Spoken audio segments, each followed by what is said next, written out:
Something struck me on the flight back from JFK recently. I'm going to share it with you because it's really important. Over the past month, I've been at World Procurement Congress in London, Digital Procurement World in New York, and then hosting the AgentIQ Procurement Leadership Circle.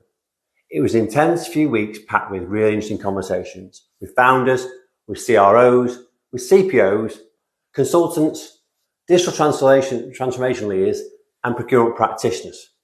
Hundreds of conversations across the UK, Europe, and North America. But what struck me wasn't any single conversation. It was the number of times people asked me essentially the same question. They said, what are you seeing and hearing elsewhere in the ProcureTech market? Vendors wanted to hear what procurement leaders were saying. Founders wanted to understand how other vendors were growing and where they're investing.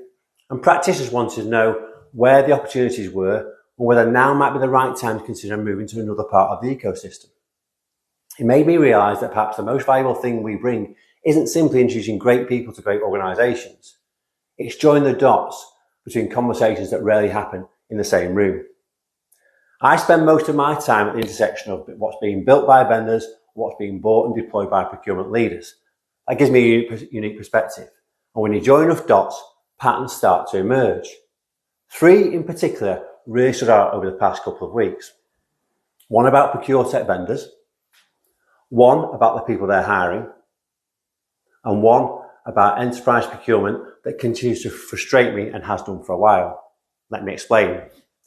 The first is that the ProcureTech market is becoming increasingly divided.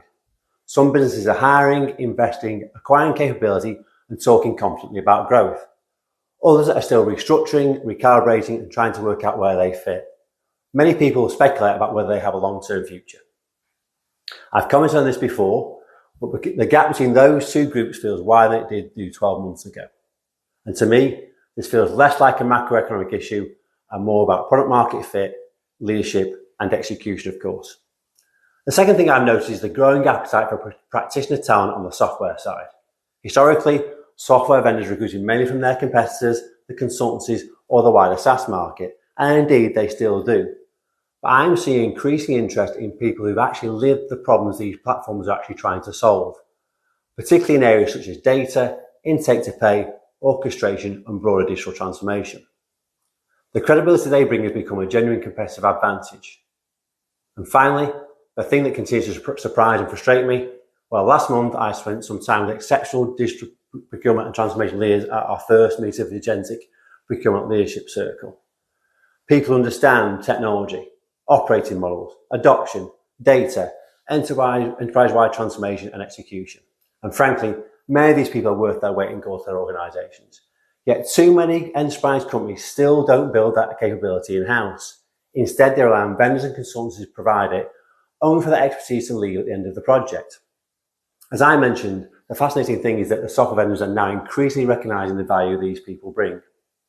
Listening to the conversation at the Leaders Circle, it was very easy to see why.